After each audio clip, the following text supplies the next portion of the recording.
Thank you, Rachel. Good evening. Welcome, everybody. You're joining me here in York for what I hope will be a memorable tour. A tour where we're going to talk about the grisly business of execution. Are you walking from Banff, have you? Fantastic. Oh, look at that. And get gold ghost on there.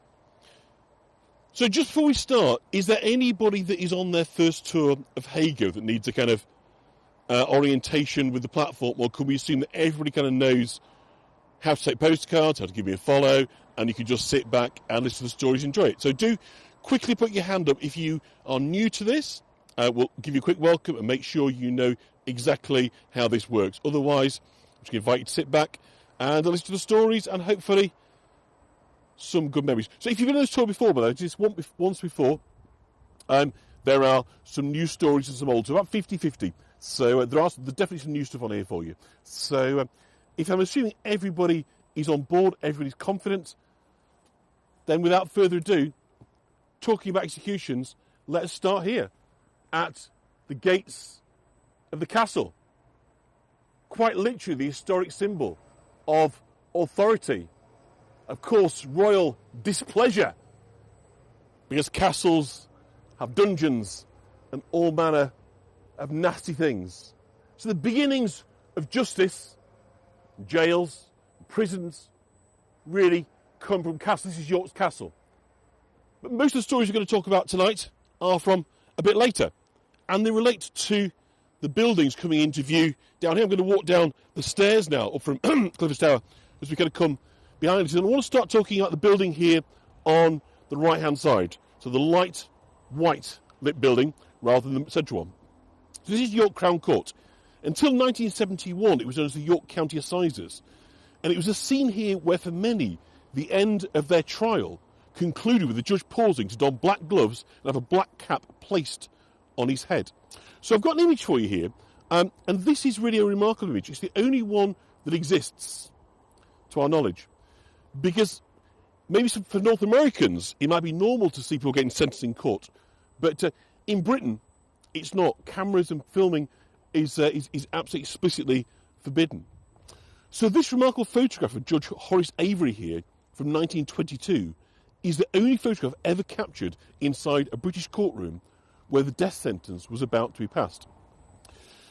So what happened was, just prior to this, is that the black gloves would be placed on.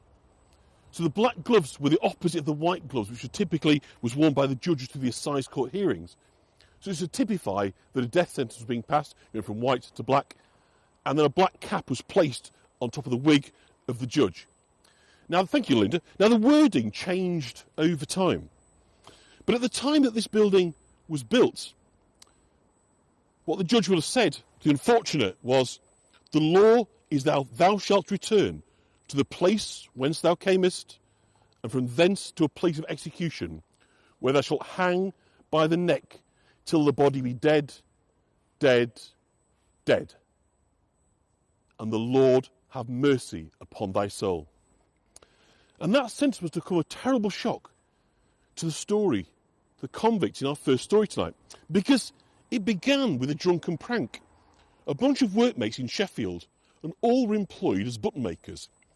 It was a Saturday night in August, and John Wharton was drinking with his workmates in the White Hart pub. And he told his wife he wouldn't be late, so he stood up, kind of stating his intention to leave. And before leaving, he went to the lavatory, whereupon it seems to have been a foolish prank. His workmates took off with his food basket that he was taking home to his wife and disappeared into a nearby pub with it. So John Wharton returns to find that his basket and his drinking pals had disappeared.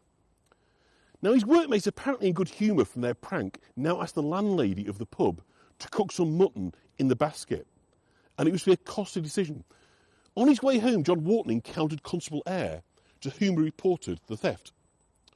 The constable set off to investigate, and he found the men and the basket in the Barrel public house.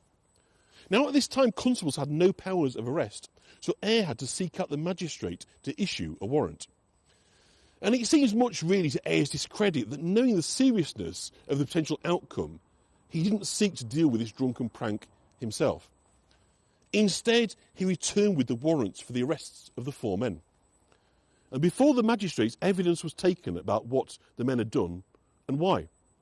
They all insisted it had been a joke, that he intended to return the basket, but they were remanded in custody and sent here to York Castle to await trial.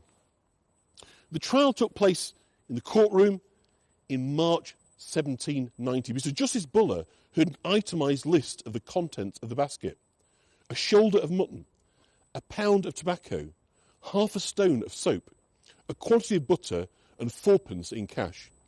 The overall value was too small to be treated as a felony. But because some of the mutton had been eaten, this did make it a felony.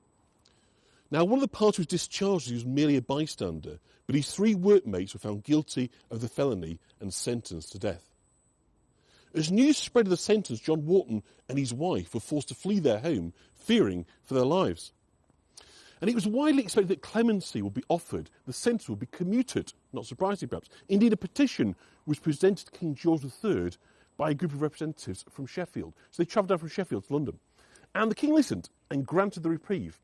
However, the story doesn't end there, because setting off back with the reprieve, the man had to make it back to York before the sentence could be carried out. Because, of course, there's no email, there's no phones.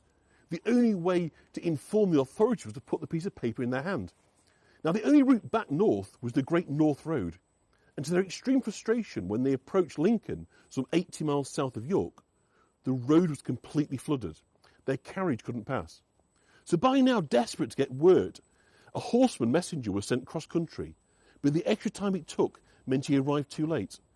And for the sake of a public house prank, the men that set out from here on their way to a place of execution at Tyburn on the 17th of April, 1790.